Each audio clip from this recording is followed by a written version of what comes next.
Cette capsule vous est présentée par Evo Retro, marque cool d'accessoires de jeux vidéo et de protecteurs pour mettre en valeur vos collections de figurines Funko Pop ou cartes Pokémon.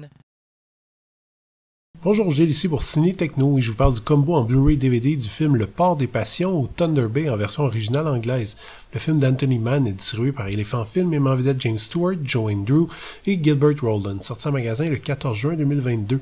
Deux entrepreneurs montent un projet de forage de pétrole au large de la Louisiane, mais ce projet rencontre l'opposition des habitants d'un village pêcheur à proximité. Anthony Mann fait partie de ces réalisateurs très prestigieux d'un cinéma qui est aujourd'hui passablement oublié. Il a connu son heure de gloire au cours des années 50 avec des titres comme The Furies, Winchester 73 et The Far Country. Il fait partie de ces réalisateurs qui savaient bien mettre en valeur leur casting, bien souvent placé au centre de décors naturels grandioses. On lui doit donc plusieurs collaborations avec James Stewart, un acteur qui a connu une carrière absolument brillante, notamment chez Alfred Hitchcock. Thunder Bay ne fait pas nécessairement partie de leurs collaborations les plus connues, mais c'est un titre fascinant pour tout amateur du Hollywood de l'âge d'or.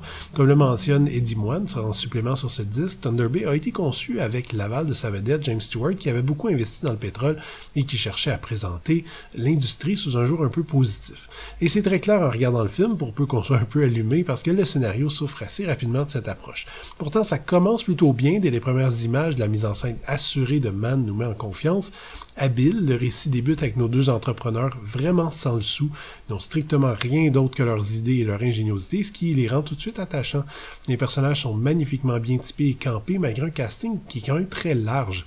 Sans jamais réellement tomber dans les caricatures, on comprend tout de suite toutes les valeurs qui s'opposent, tradition contre développement, progrès économique contre statu quo confortable, etc. Voyez-le un peu comme l'anti-There Will Be Blood. Dans There Will Be Blood, le prospecteur principal campé par Daniel Day-Lewis ne rencontrait pas tant de résistance, si ce n'est que chez d'autres figures qui étaient avides de pouvoir local. C'est un véritable vampire capitaliste qui pompait donc toutes les ressources possibles, devenant au final une véritable araignée jamais satisfaite. Le Port des Passions, ou Thunder Bay, est donc la version sympathique au capitalisme du chef-d'œuvre de Paul Thomas Anderson. Il n'y a cette fois-ci pas de mal, de mauvaises personnes ou de réelle malice. Les péripéties arrivent en général à cause de conflits personnels, d'incompréhension mutuelle ou simplement à cause d'une nature capricieuse, comme lors de cette séquence assez impressionnante de Tempête en mer. Les héros du film cherchent la prospérité, mais ce n'est jamais une prospérité qui s'oppose au développement local.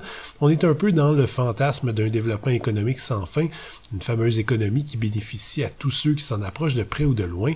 Le pétrole est encore perçu comme une énergie d'avenir et est même décrite vers la fin comme une condition sine qua non au progrès de la civilisation.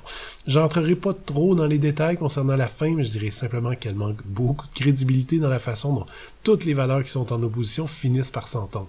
Vous aurez donc compris que si le film pouvait apparaître adéquat dans les années 50, son propos a quand même très mal vieilli et se regarde au 21e siècle comme une capsule temporelle au mieux naïve, au pire embourbée dans une propagande grotesque. Si on arrive à faire abstraction de tout ça, Thunder Bay reste un film d'aventure bien joué, bien filmé et représente quand même ce qui se faisait de plus techniquement au point à Hollywood dans les années 50. Le Blu-ray est présenté en 1.85 panoramique, ce qui respecte le format de présentation d'origine du film, même si le film avait été tourné initialement en 1.33. Les pistes audio sont offertes en français ou anglais DTS HD 2.0 avec sous-titres dans ces langues. Comme seul vrai supplément, on trouve une présentation du film par Eddie Moine, et oui, c'est le fils de Eddie Mitchell, qui propose beaucoup d'informations sur le film et qui permet surtout de bien mettre en contexte l'œuvre. Un bonus vraiment pertinent, donc on a droit à une bande-annonce et la jaquette est réversible et propose donc une image exclusive à l'édition d'Elephant Film ou un poster d'époque avec titre en anglais de l'autre côté. Le film est offert ici en Blu-ray, une copie de DVD est aussi incluse, et je précise ici que à la fois le Blu-ray et le DVD sont libres de région ou de zone.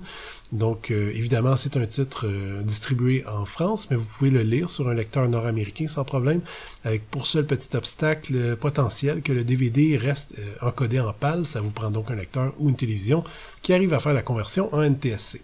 Thunder Bay, ou Le Port des Passions, en version française, fera plaisir aux amateurs de cinéma américain d'antan, ce cinéma qui offrait des personnages forts, positifs, plus grands que nature et des mises en scène élégantes, précises, souvent très théâtrales. C'est un film fort, réussi, qui malheureusement souffre d'un propos que je considère personnellement comme sincère bien que maladroit, mais qui pourrait aisément être considéré comme une propagande honteuse. Le Blu-ray est techniquement au point, offre à la fois la version anglaise et française et propose une présentation du film très intéressante. C'était Gilles, merci, bon visionnement.